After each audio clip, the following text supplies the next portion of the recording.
History of Halloween in Detroit has been one of the most remarkable success stories over the past 20 years. For the second year in a row, Mayor Mike Duggan is gearing up for haunted parks and trick-or-treating instead of worrying about what could go wrong. Paula Tutman is live this afternoon with the story of this holiday turnaround, and this is always such great news, Paula. Yeah, it is. And you know what, Karen, there's got to be some year where we actually stop talking about what used to be. This year isn't it. People still remember very vividly. I certainly remember my first year here doing live shots for around the world as buildings around me burned. That's not the case anymore. It seems to really be in our rear view mirror, and it is exciting.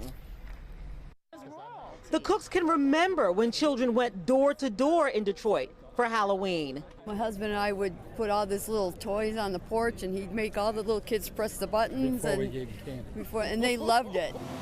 And then for decades, Halloween turned to Devil's Night. We've had a couple of generations of children who grew up in Detroit, and their memory of Halloween was cars with flashing lights because there was fear that there were going to be fires in their neighborhoods. Those are not the memories we want children to have. Volunteers and radio patrols took to the streets and turned it into Angels Night.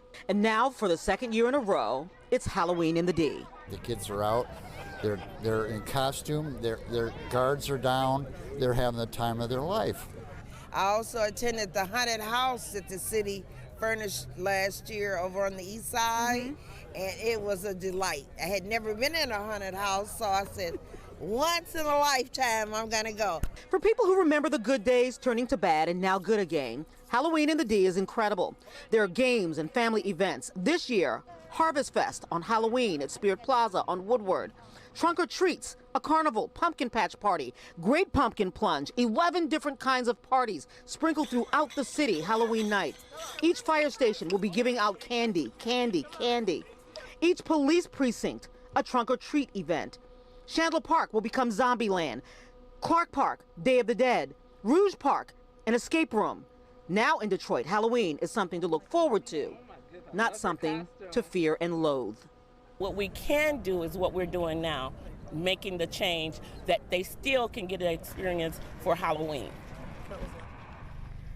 Yeah, really, October 31st is obviously going to be the place to be. Detroit is the place to be for all the right reasons. Great to have that in the rearview mirror. Looking forward to just looking straight ahead. By the way, they're still looking for sponsors and volunteers. You don't have to be from Detroit to volunteer to help make this a great success. Karen? You know, Paula, what I love about this story is it really brings all generations together. You talk about the Cooks in the beginning, and they're kind of reliving their Halloween, and then you've got the little kids who are just making memories, right? Yeah, absolutely. And it's such a different vibe. People are excited instead of afraid. It's really great. It really is something to be very proud of. We appreciate it. Lots of activities, and we'll have those posted for you on clickondetroit.com. Thanks, Paula.